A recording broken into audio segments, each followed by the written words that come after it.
Welcome to the Deep Dive. We're here to cut through all that noise and really get to the heart of things you need to know. Today, we're diving into something that affects pretty much everyone.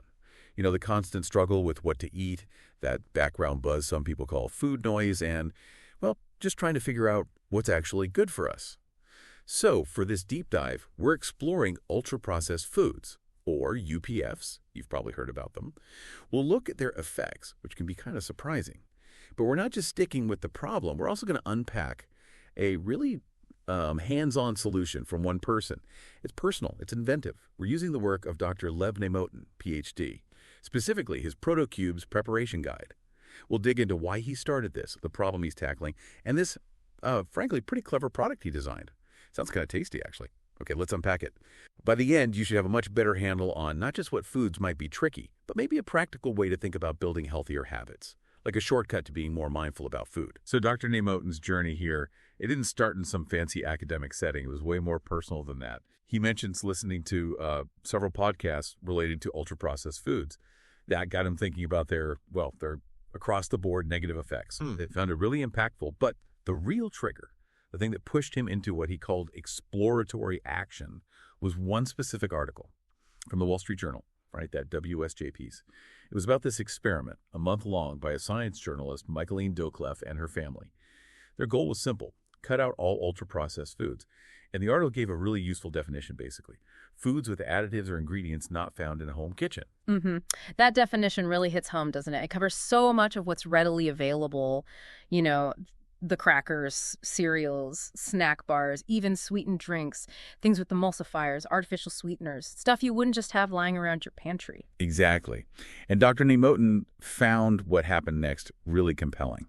Yeah, what's fascinating and what clearly struck him was how fast the body seemed to respond when those foods were removed. It wasn't just a minor thing. It suggests our bodies are maybe always trying to get back to a baseline, and these UPFs are constantly interfering with that. So when you take away that interference, those natural appetite signals, they seem to come back online pretty quickly. It's less about willpower maybe and more about the food itself messing with our biology. That's a really important point, isn't it? Shifting the focus from personal failing to food design. And the Wall Street Journal article really broke down these key findings that grabbed Dr. Nemotin's attention. First off, the health stuff happened fast. Like within 10 days, both the journalist and her daughter felt fewer cravings and less of that food noise, you know, that constant mental chatter about snacking. Right, that background hum of what can I eat next? The article even mentioned a clinical study backing this up, minimally processed diets, reducing cravings, and helping with weight loss. It wasn't just their feeling, there's science there. And there was this behavioral shift, too, which is interesting. The daughter, apparently quite picky before, started eating homemade stuff happily. Oh, yeah. Yeah. It makes you wonder, doesn't it, how much of picky eating in kids might be tied to their palates being kind of hijacked by these hyper-processed flavors. Absolutely. It's like recalibrating taste buds. Things with subtle, natural flavors might seem boring compared to something engineered to be intensely sweet or salty. You see that a lot. And the article also mentioned the mental side, linking whole foods to potentially better mood, lower depression rates. So it's body and mind. But, and this is a big but, for most people, the article really highlighted the sustainability challenge. Ah, yeah, the real world problem. Totally. Trying to avoid UPFs outside the home. That was tough for the family. It pointed to needing what they called context setters. Basically, making certain places like your house, maybe even your car, guaranteed UPF-free zones. Sort of like setting up defenses. That is so key. It's not just about willpower. It's about designing your environment so the healthy choice is the easy choice, or at least easier. The big takeaway, and what obviously got Dr. Nemotin thinking, wasn't just UPFs are bad. It was that cutting them out could reduce cravings, bring back enjoyment of real food, and even boost mental well-being. There was that quote at the end, something like, foods that are better for you often taste better as well, once your system resets, you know? Right. So that challenge, that sustainability issue, how do you stick with it day-to-day, especially when you're busy or out? That seems to be exactly what pushed Dr. Nemotin. He didn't just read about the problem. He thought, okay, I need to design something, a solution. His goal, create 100% non-processed snacks to fill those energy gaps during the day, but in a way that's healthy and, crucially, non-addictive. And that, folks, brings us to PROTOCUBES. You got to picture these little compact cubes packed with nutrients, designed for energy, designed for convenience, real food, just cubed. It really is a brilliant response to that sustainability challenge we were just talking about. If you're struggling to find good options on the go, well, here's something you can prepare and have ready. It tackles that what do I eat moment head on. And for anyone thinking, a cube, is that satisfying? The cleverness is in the whole food design. It's meant to provide satiety without triggering that more-ish addictive quality of many processed snacks. It's sort of retraining your expectations. And what's actually in them sounds pretty straightforward, actually. All whole, unprocessed stuff, just a little natural sweetness, think. A base of whole oat, groats giving it some chewiness. Then balanced with grains like quinoa, some legumes, red lentils, interestingly. Plus a mix of seeds, pumpkins, sunflower, chia. Good stuff. Nice mix of textures and nutrients there. And then for sweetness and binding, just dates and a little agave syrup. That's the list. Yeah. Simple, recognizable things you could actually find in a kitchen. Right, nothing weird or unpronounceable. Exactly. And the result is these firm, portable cubes, a small snack, but satisfying. Delivers nutrition and taste without any junk. You can just imagine having a little container of them, right? Ready to go. Definitely beats grabbing a standard processed bar out of habit. Now, okay, I can hear people thinking, making 150 custom snacks sounds like a weekend project. Yeah, maybe more than a casual Tuesday night bake. Right. But Dr. Moten didn't just throw out a recipe. He developed what he calls a coordinated process flow. It's about being efficient and consistent. Less random cooking, more smart kitchen system. That process part is probably key to making it manageable. Yeah, I think so. So what's involved? Basically taking those whole ingredients and transforming them methodically. You cook the grains and legumes, oats, lentils, quinoa, carefully. Then you dry them to get the right texture. Toast the seeds, brings out the flavor, adds crunch. Standard techniques, but applied systematically. Exactly. While that's happening, you prepare the binders, the chia gel, the date paste, the agave.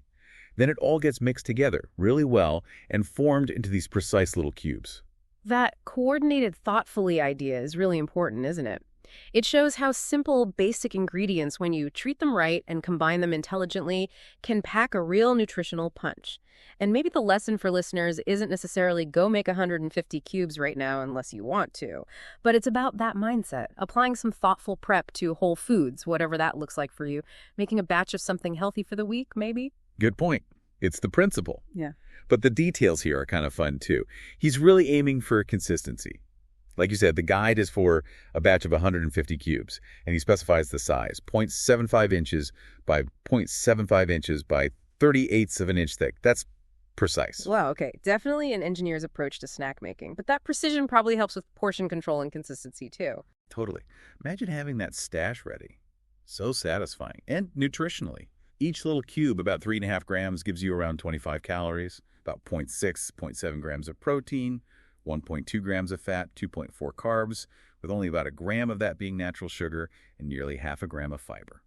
So a genuinely nutrient-dense little bite, not empty calories, delivers energy, protein, fiber, all from whole sources. Exactly. A bite-sized boost of real nourishment.